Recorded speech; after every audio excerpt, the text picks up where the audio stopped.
Everybody, welcome to Criminal Genealogy. I'm Gwen, your criminal genealogist, and I have a great story for you. First of all, make sure you have your coffee. I actually don't have my cup next to me, sorry. I didn't want to spill anything on my papers and stuff for the story tonight. For my criminal, my criminal genealogy group love my coffee mims and all that because I'm a coffee freak. I drink it 24/7.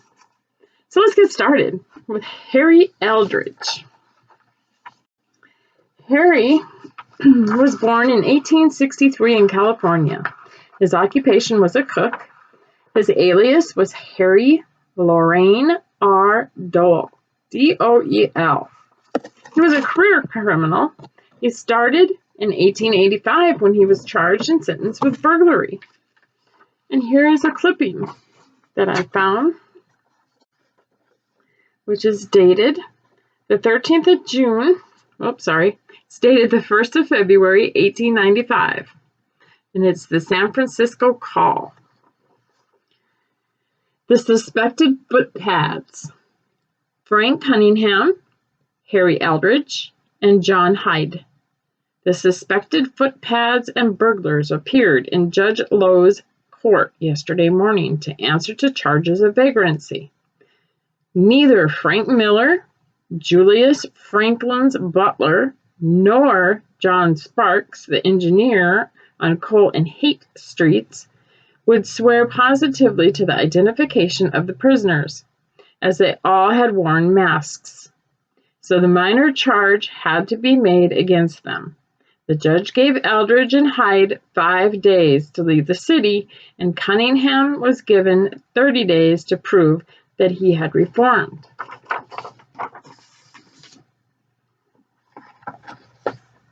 After that incident,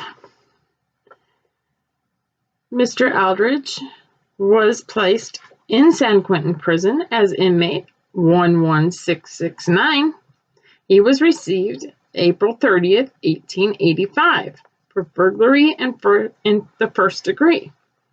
His term was 15 years, and he was discharged the 30th of September, 1894. Now, discharge doesn't mean that he left the prison. Discharge could mean that he was taken off of parole. So there's a big difference when prison records say discharged.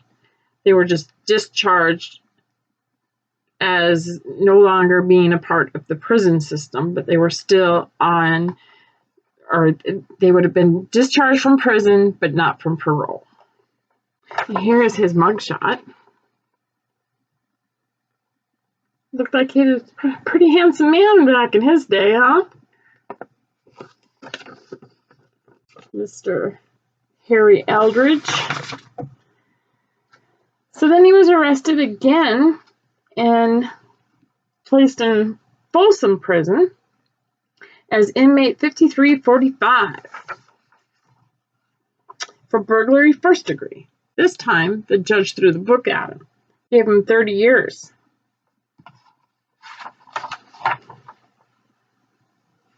And here's his mugshot for this term. Not bad looking guy, huh?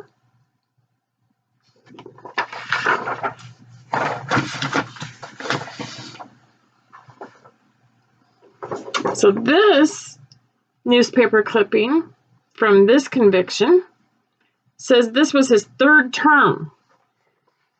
So Harry Eldridge again convicted, third term, awaits burglar who is thought by police to be the famous borer. Harry Eldridge, believed to be the famous borer, whose clever work in this city for several years has baffled the detectives for a long time. He was convicted yesterday in Oakland, and the jury required only a few minutes of deliberation to agree upon the verdict. Judge Ellsworth set next Monday for sentencing. Well, obviously, we know what the sentence was, 30 years. So then he's in prison, and there's this huge prison break. Folsom Prison had this big, huge prison break in the early 1900s, and I don't know how many fugitives got out, but a bunch of them got out. But several of the guards were killed, some were injured, some of the convicts were killed, some of the convicts were injured, and our little Harry took off for Washington. Fugitive felon is identified. Folsom Prison officer points out Harry Eldridge in a lineup at Seattle.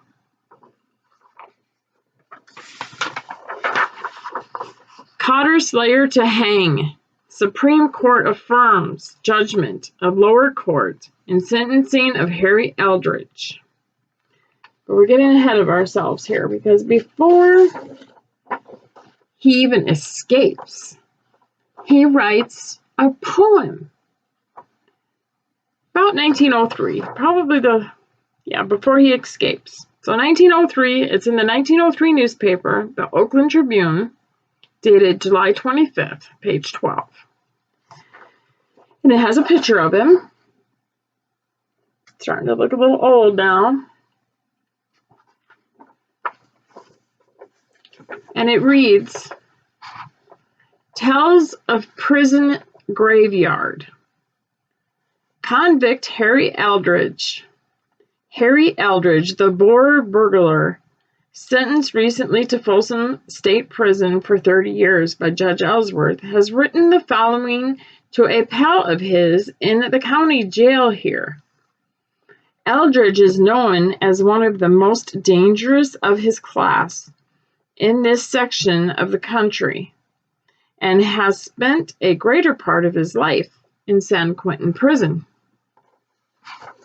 The jail officials say that there is not a better posted man on criminal law in the state. He spends all his time reading the penal code. Here is his poem.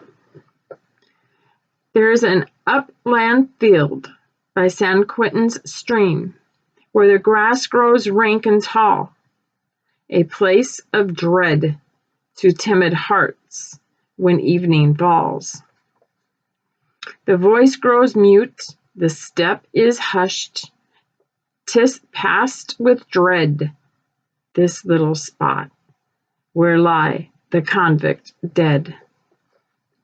How many lives that promised fair in boyhood's early time lie stranded here, poor battered hulks, on the wrecked-strewn shores of time.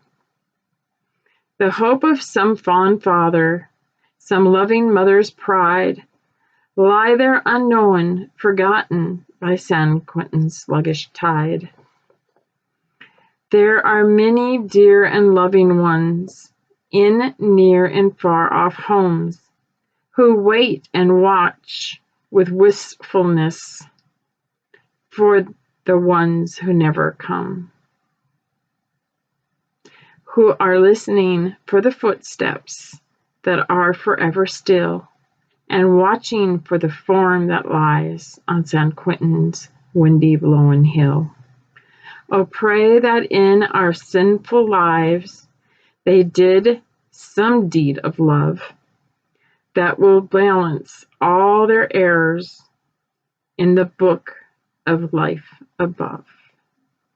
This is why I'm a criminal genealogist. Isn't that something? Could you imagine being a parent back then, not knowing where your children are, or knowing they're in prison but not knowing when they're coming home. They didn't have telephones.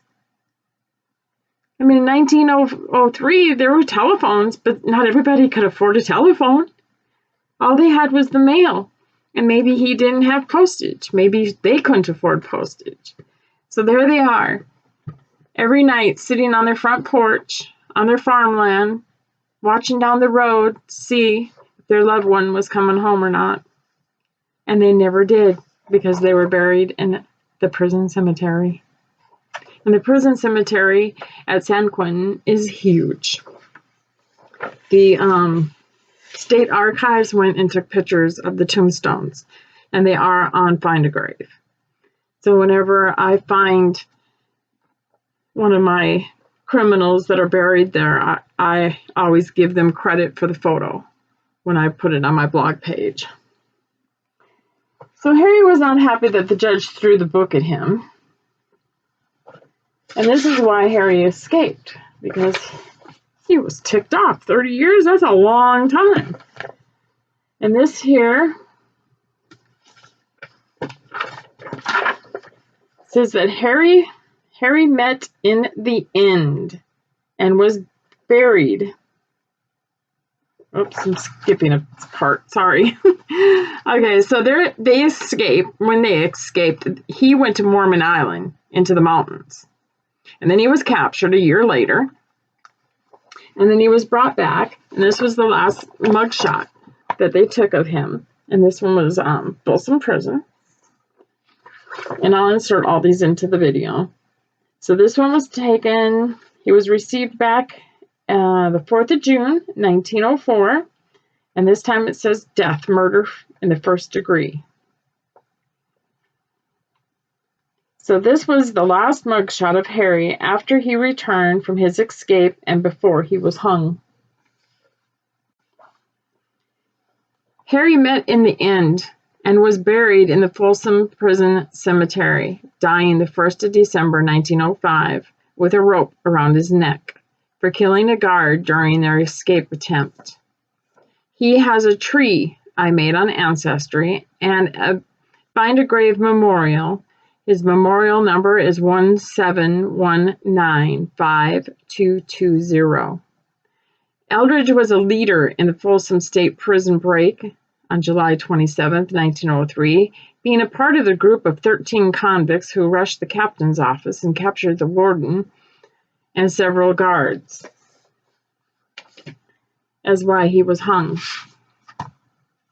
So I hope you enjoyed this episode and learned about Harry. And you can read the whole thing on my blog at Criminal Genealogy at blogspot.com. Thank you, everybody. I hope you put all your naughty ancestors in your tree. Till next time. Have a great evening.